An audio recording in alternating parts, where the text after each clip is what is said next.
Nós estamos no quinto domingo do nosso tempo pascal, portanto, já caminhando mais ou menos para o final desse tempo, termina com a festa de Pentecostes, como vocês sabem, não é? E nós temos ainda algumas 2 semanas, se não me engano. Mas você se lembra, domingo passado, nós ouvimos a parábola, a comparação do bom pastor. Jesus dizendo, eu sou o bom pastor.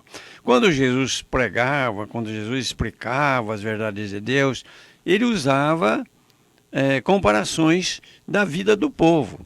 Por exemplo, via uma mulher fazendo pão, ele comparava, né, ao fermento, nós chamamos fermento na massa, o sal, que dá o sabor. Domingo passado, Jesus vendo os rebanhos de ovelha que havia naquela época, Jesus compara o bom pastor, eu sou bom pastor. Agora, Jesus pega uma comparação da agricultura. Na terra de Jesus havia muita vinicultura, a plantação de videiras, vinhas, não é? Era muito mesmo, não é? O povo bebia muito vinho naquela época. Então Jesus pega a comparação da videira, da árvore que dá a uva. Então nós temos aqui, é o Evangelho de João, capítulo 15, versículo de 1 a 8. Eu lembro, essa passagem está naquela conversa que Jesus teve com seus discípulos na última ceia. Começa no capítulo 13 e vai até o capítulo 17, inclusive. Jesus diz, eu sou a videira verdadeira e meu pai é o agricultor. Eu sou a videira. Então, aquela árvore, né, que vai produzir a uva, a videira. Eu sou a videira. Comparação. Meu pai é o agricultor. Quer dizer, o pai realmente olha por Jesus, gosta de Jesus, ama Jesus, não é? E foi ele que enviou Jesus a esse mundo para nos salvar. E aí então Jesus diz o seguinte, veja só a comparação. Nós temos a videira, então aquela árvore. O que acontece? A árvore tem vamos dizer, aquele tronco, né, que vem do chão. As raízes pegam os nutrientes da terra e no meio do tronco a gente sempre encontra a seiva que corre. E a seiva é levada para os ramos, para as folhas. Então Jesus disse, eu sou a videira, quer dizer, Jesus traz a vida. É a comparação com a árvore. Qualquer árvore é assim, você pode ver. Então, a árvore, o tronco, ele traz a vida, que vai ser levada para os ramos. E Jesus fala, e os ramos são vocês, né? São todos os que estão unidos a mim. Todo ramo que em mim não dá fruto, ele o corta. Então, a gente vê, nós não temos muito essa experiência no meio de nós, porque não é uma região de plantação de uvas, a não ser aí Marialva, perto de Maringá. Mas todo ano o agricultor tem de podar, cortar alguns ramos. Então o que acontece? O ramo, quando é cortado, ele morre, porque não recebe a vida que vem do tronco. E aí então Jesus já diz isso, né? Que nós somos os ramos e ele é a videira. Então, ele trouxe a vida para nós. Eu lembro daquele trecho bonito no capítulo 10, versículo 10 de João. Eu vim para que todos tenham vida e tenham vida em abundância. Então, Jesus veio a esse mundo trazer a vida. Domingo passado, quando falava do bom pastor, Jesus falava disso, que ele veio trazer a vida. Então, volta e meia, Jesus está falando. Ele trouxe uma vida para nós. Essa vida é a vida de Deus. Nós hoje recebemos a vida de Deus, temos a vida de Deus. Mas, para a gente conservar essa vida em nós, Jesus vai dizer, permanecer em mim e eu permanecerei em vós. Como o ramo não pode dar fruto por si mesmo se não permanecer na videira, assim também vós não podereis dar fruto se não permanecerdes em mim. Então nós temos de estar unidos a Jesus para termos a vida de Deus e darmos fruto. Ah, mas você fala assim, mas tem gente que não acredita em Jesus e está rico, está podre de rico aí Mas isso acaba. Não é coisa que permanece para sempre. O que permanece para sempre é aquilo que vem de Deus, aquilo que nós recebemos realmente de Deus. Eu sou a videira e vós os ramos de Jesus. Então, a comparação, né? Veja só a comparação. Jesus que tem a vida e trouxe a vida para nós. Então, nós temos de estar unidos a Jesus, permanecer nele para receber a vida. Aquele que permanece em mim e eu nele, esse produz muito fruto. Produz muito fruto, não é? Porque sem mim nada podeis fazer. Então é muito interessante isso, né? Que a gente se lembre sempre. Se a gente quer realmente ter alguma coisa que dure para sempre, esse é realmente estar com Jesus. Depois Jesus vai dizer mais para frente assim: se permanecerdes em mim, em minhas palavras, e se minhas palavras permanecerem em vós, pedi o que quiserdes e vos será dado. Veja só, se nós estamos bem unidos realmente a Jesus, o que acontece? A vida de Jesus está dentro de nós, não é? Então nós daremos fruto. Nisto meu Pai é glorificado, que deis muito fruto e vos torneis meus discípulos. Então aqui nós temos a palavra-chave, é a videira. Jesus é aquele que traz a vida. Ele tem a vida como a videira, o tronco, e dá essa vida para os ramos. Vamos lembrar disso. Isso aqui é o ensinamento de Jesus. Então, nós temos que permanecer em Jesus para dar frutos, para realmente conseguir coisas que durem para sempre, para a vida eterna.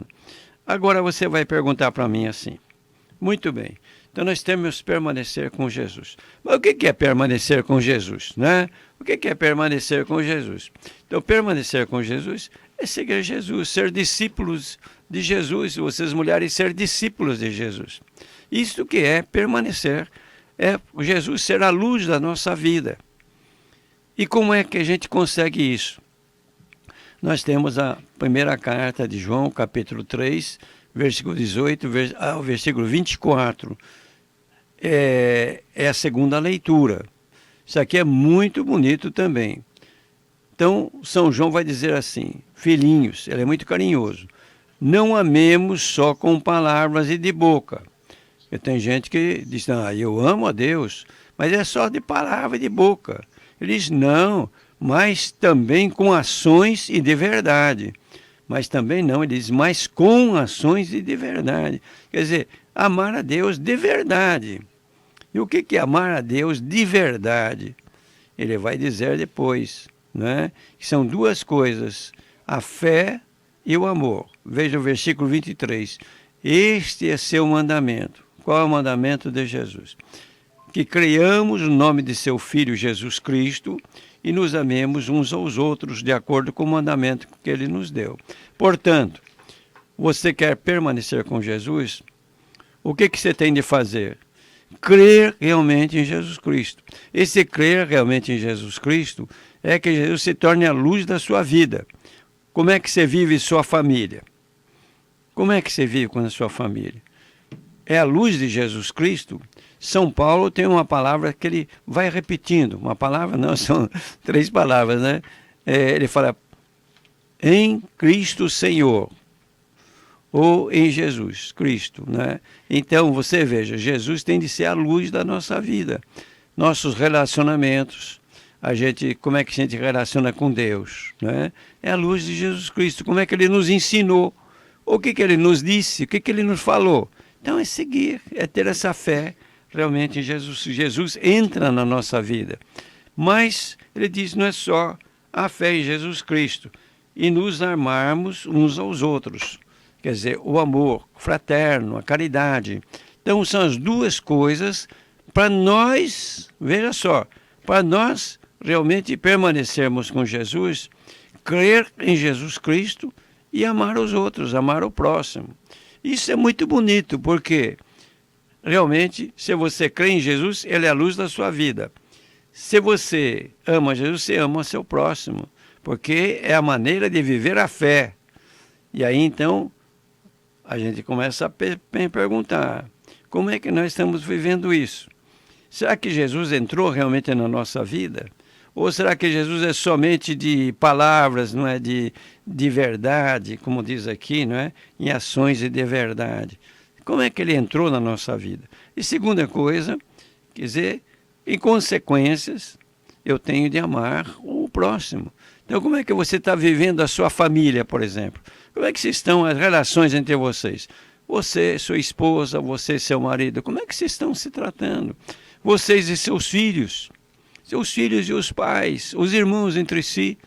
Como é que nós estamos vivendo isso, a nossa fé em Jesus Cristo, na caridade?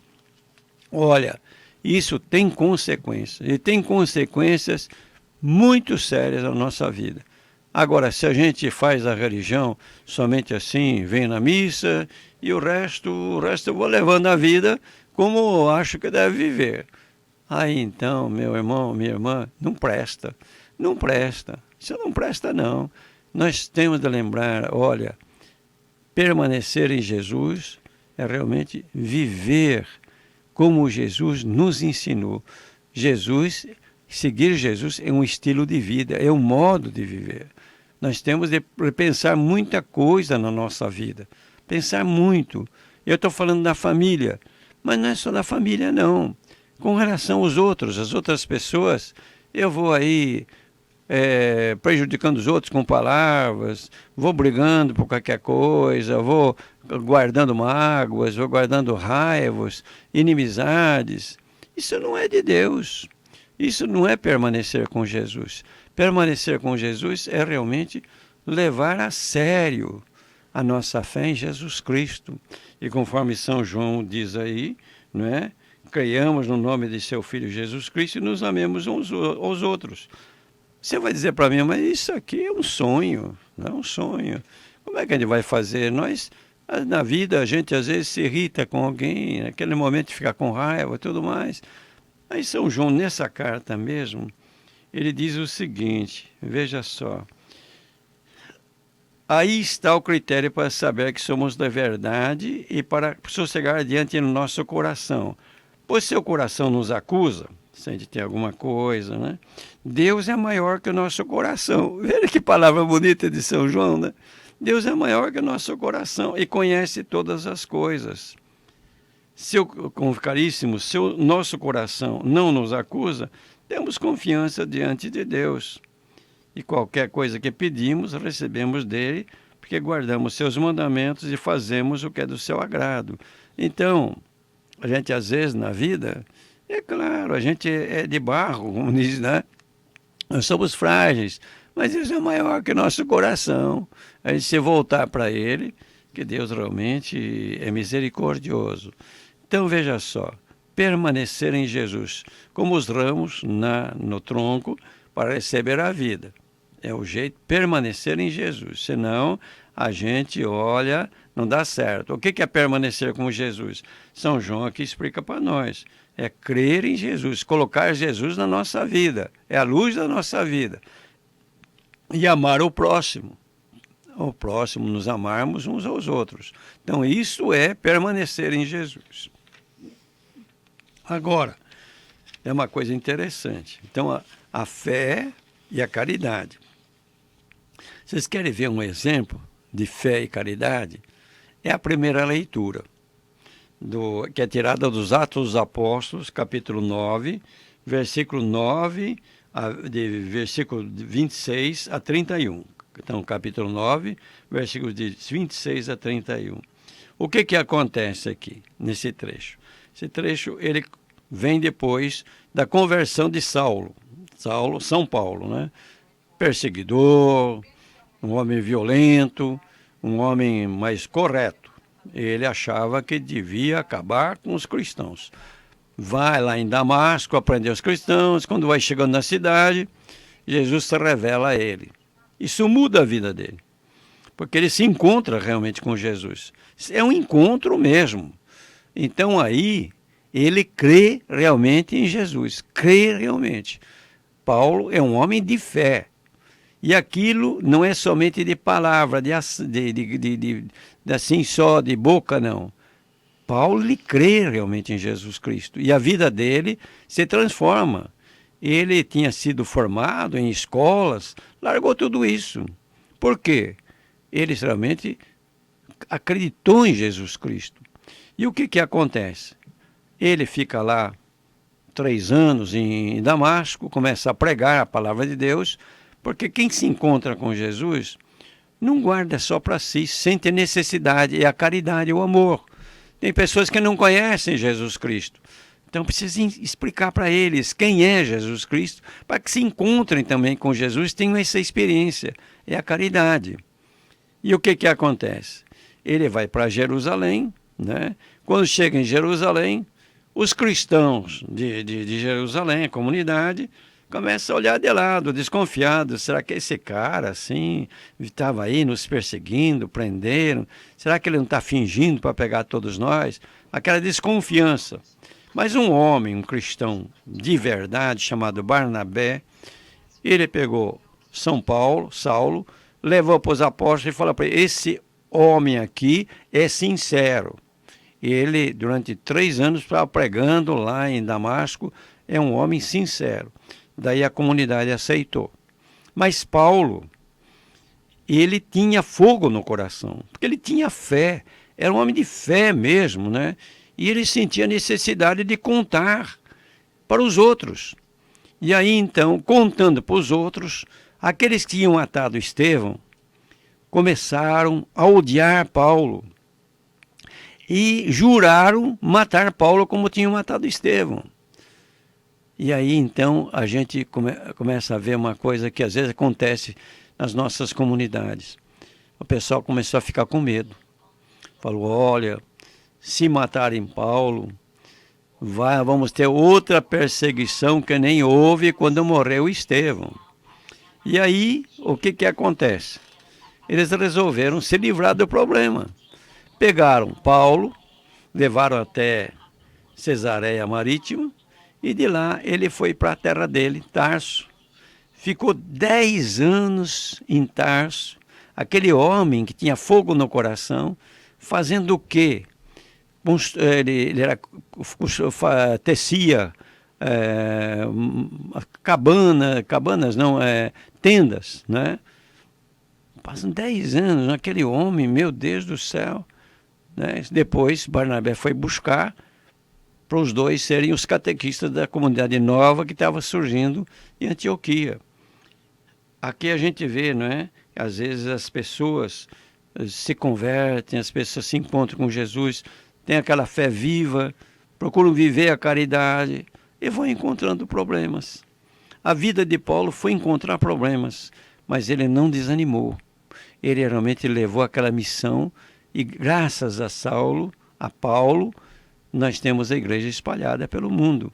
Se não fosse ele, a igreja ia ficar fechadinha lá em Jerusalém, na Judéia, e seria uma parte do judaísmo, não seria o que Deus desejava e Jesus desejava para nós. Mas, veja só, quando a gente tem fé realmente, a gente vive a caridade. E a caridade o que é? É querer que os outros sejam felizes, estejam bem.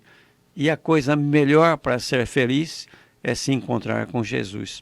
E Paulo mostra para nós isso. Então veja como os textos se encaixam.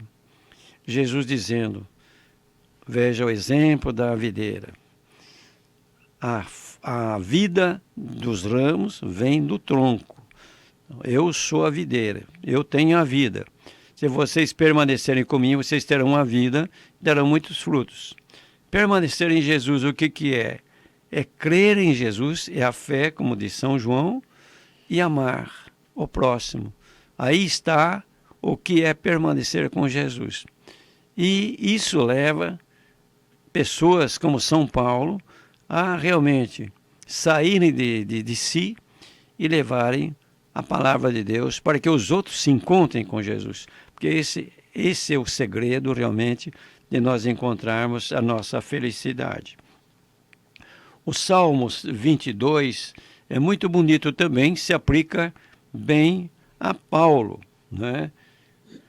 O salmista vai dizer assim, veja só que coisa bonita. Sois meu louvor em meio à grande assembleia. Então, Paulo louva a Deus. Cumpro meus votos ante aqueles que vos temem. Vossos pobres vão comer e saciar-se, os que procuram o Senhor o louvarão. Seus corações tenham a vida para sempre. Veja aqui então o que realmente é a pregação. É fazer com que todos encontrem Deus e tenham a vida para sempre. A vida que lhe fala o Jesus no Evangelho de João. Depois, eles lembrem-se disso os confins de toda a terra e se convertam. Foi a missão de Paulo, né? Para ele há de viver a minha alma, toda a minha descendência há de servi-lo. As futuras gerações anunciará o poder e a justiça do Senhor. Foi o que Paulo fez. Ao povo novo que há de vir, ele dirá, eis a obra que o Senhor realizou. É o exemplo de Paulo para nós, não é?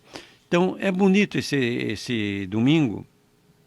A videira guarde o exemplo da árvore, né? Os ramos recebem a vida do tronco. O tronco é Jesus, que nos trouxe a vida. Como é que nós vamos permanecer em Jesus? A fé em Jesus Cristo e a caridade, o amor fraterno. E o exemplo bonito de Paulo, um homem de fé que viveu a caridade levando a palavra de Deus para todos os povos. Muito bem, então uma bênção para vocês.